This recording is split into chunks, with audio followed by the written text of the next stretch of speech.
মনে হইতেছে তারা এখনই নদীতে ঝাঁপ দিবে। দেখতেই পাচ্ছেন প্রিয় দর্শক, সবাই প্রস্তুতি নিয়ে আছে। জীবনের মায়া তারা ছেড়ে দিয়েছে, জীবনের মায়া ছেড়ে দিয়ে তারা প্রস্তুতি নিয়ে আছে, নদীতে ঝাঁপ দিবে।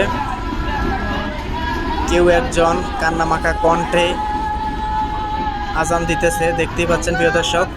আমরা সবাই একটু তাদের জন্য দোয়া করব, আর ভিডিওটা একটু শেয়ার করে দিবেন প্লিজ।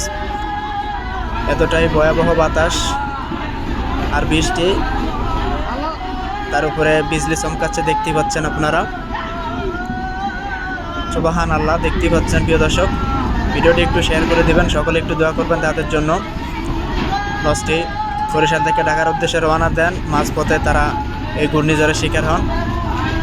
লঞ্চের ভিতরে পুরো পানি চলে আসতেছে, বিজলি চমকাচ্ছে। সকলে একটু দোয়া করবেন, ভিডিওটা একটু শেয়ার করে দিবেন প্লিজ।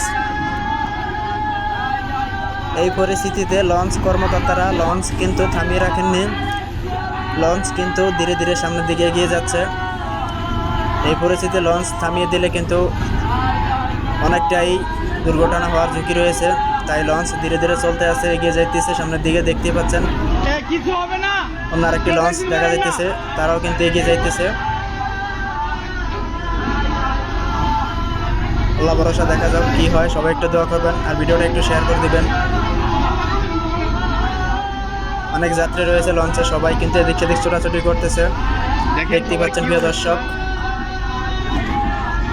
আল্লাহ সবাইকে রক্ষা করুক এই বিপদ থেকে। লোকটি আজান দিতে পারতেছে না, কান্নামাখা কণ্ঠে আজান দিতেছে। যারা এই দুর্ঘটনার শিকার হয়েছে তারাই একমাত্র জানেন তাদের কাছে কেমন লাগে, কিন্তু আমি দেখি আমার কাছে খুব ভয় লাগতেছে। বিজলি চমকাচ্ছে, অনেক বাতাস, দেখতেই পাচ্ছেন পুরো যাত্রী আতঙ্কিত অবস্থায় রয়েছে।